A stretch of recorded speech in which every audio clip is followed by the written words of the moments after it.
Hello everyone, कैसे हैं आप सब। आज हम बात करेंगे हनुमान जी की। आज पूरे देश में हर कोई हनुमान चालीसा की बात कर रहा है। आज हिंदुओं को अचानक से हनुमान चालीसा की इतनी याद कैसे आई कि मीडिया में भी हनुमान चालीसा की बात हो रही है। हमें हनुमान चालीसा पढ़ने के लिए या हनुमान जी की बात करने के लिए अजान की ज़रूरत है या मुस्लिमों की ज़रूरत है? बिल्कुल नहीं। हनुमान जी कौन थे, हनुमान चालीसा है क्या, उसमें हनुमान चालीसा में एग्जैक्टली क्या है और हनुमान चालीसा लिखी किसने है, हम में से आज कितने लोग ये जानते हैं? आइए आज हम इसी पे बात करते हैं।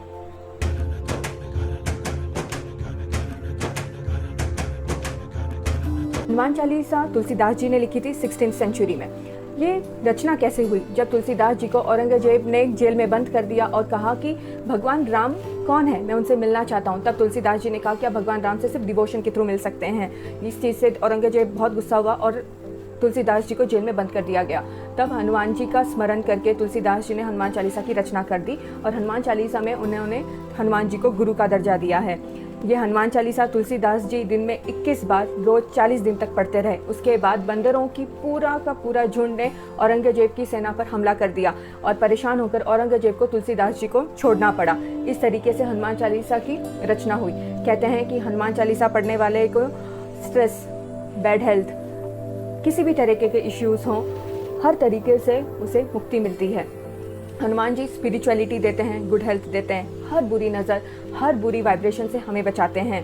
हनुमान जी और कोई नहीं, बाकी ही गुरुओं की तरह गुरु हैं। हनुमान जी का जन्म केसरी और अंजनी के घर हुआ। एक्चुअली अंजनी माता को श्राप था कि वह कभी माँ नहीं बन सकती, उनके घर में कभी बच्चे का जन्म नहीं होगा। ये सोचकर अंजनी माँ बड़ी दुखी हुई और भगवान शिव के चरणों में चली गई और उन्होंने भगवान शिव की बहुत पूजा की, बहुत तपस्या की। तब भगवान शिव खुश होकर उन्हें आशीर्वाद दिया कि मैं खुद तुम्हारे घर में जन्म लूंगा और उन्होंने हनुमान जी के रूप में जन्म लिया। क्या आप जानते हैं कि जब हनुमान जी का जन्म हुआ तो उनका नाम अंजनेय था, लेकिन जब वह सूर्य को फल समझकर उसे खाने के लिए कूद पड़े तब इंद्र ने उन पर वज्र से प्रहार किया और उनकी थोड़ी थोड़ी टेढ़ी हो गई। जब उनकी चिन्ह थोड़ी टेढ़ी हो गई उससे उनका नाम हनुमान पड़ा। जो भी संस्कृत के जानकार हैं वे जानते हैं कि हनु मतलब चिन्ह थोड़ी और मन मतलब जो टेढ़ा हो जाता है, जो डिसफिगर्ड है। इस तरीके से अंजनेय का नाम हनुमान जी पड़ गया। क्या आप जानते हैं कि अमेजोन का एलेक्सा ने 2019 की रिपोर्ट के अकॉर्डिंग सबसे ज़्यादा सुनने वाला डिवोशनल सॉन्ग हनुमान चालीसा थी। यूट्यूब पे 2 बिलियन व्यूज करने वाली एक डिवोशनल सॉन्ग, जो एकमात्र डिवोशनल सॉन्ग था, वो था हनुमान चालीसा, जिसने सारे रिकॉर्ड ब्रेक कर दिए, जिसने हर डिवोशनल सॉन्ग्स के रिकॉर्ड ब्रेक कर दिए, चाहे वो कोई भी रिलीजन का डिवोशनल सॉन्ग हो।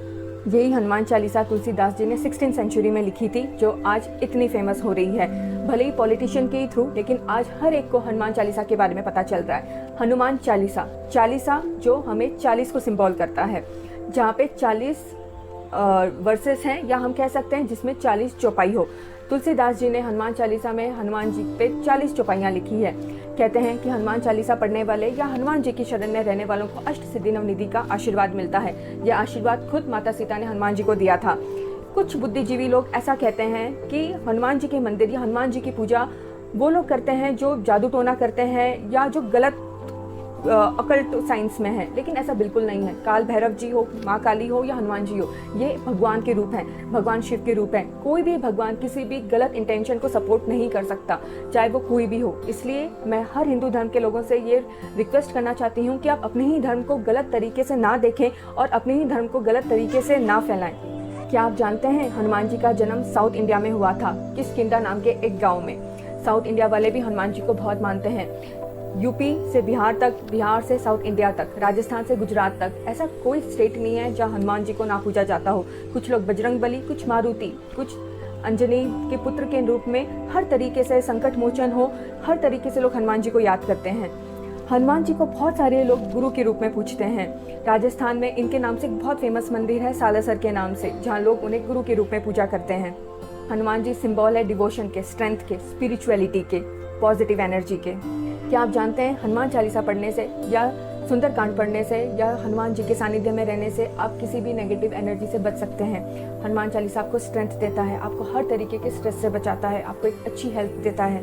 इसलिए आज मेरी आप सबसे रिक्वेस्ट है कि हनुमान चालीसा को या हनुमान जी को सिर्फ मुस्लिम से कनेक्ट करके या किसी दरगाह से कनेक्ट करके या किसी अजान से कनेक्ट करके ही मत देखिए। ये आपका धर्म है, ये आपके रिलीजन का एक बहुत इंपॉर्टेंट पार्ट है। बहुत सारे लोग कहते हैं कि हनुमान जी बंदर थे, बिल्कुल नहीं। बहुत सारे लोग उन्हें कार्टून की तरह देखते हैं या उनका मजाक उड़ाते हैं। मैं सिर्फ ये हिंदू धर्म के लोगों की बात कर रही हूँ। ऐसा मत करिए, क्योंकि यही चीज़ आप अपने आने वाले फ्यूचर जनरेशन को फॉरवर्ड करोगे, जो 100% गलत है। अगर आप नहीं जानते हनुमान जी कौन है तो जानने की कोशिश करिए, शिव पुराण पढ़िए, सुंदरकांड पढ़िए, रामायण पढ़िए। कुछ लोग सोचते हैं कि हनुमान जी या भगवान राम काल्पनिक थे, लेकिन इंडोनेशिया वाले, श्रीलंका वाले, नेपाल वाले ऐसा नहीं सोचते। बहुत सारे बुद्धिजीवी लोग ऐसा सोचते होंगे, लेकिन उन सब से मेरी ये रिक्वेस्ट है कि आप बाकी लोगों पे यकीन करिए और पढ़िए और जानने की कोशिश करिए। अपने धर्म को रेस्पेक्ट दीजिए, अपने कल्चर को रेस्पेक्ट दीजिए। याद है ना, हमारी संस्कृति हमसे नहीं, हम हमारी संस्कृति से हैं। अपना ख्याल रखिए, खुश रहिए। जय हिंद।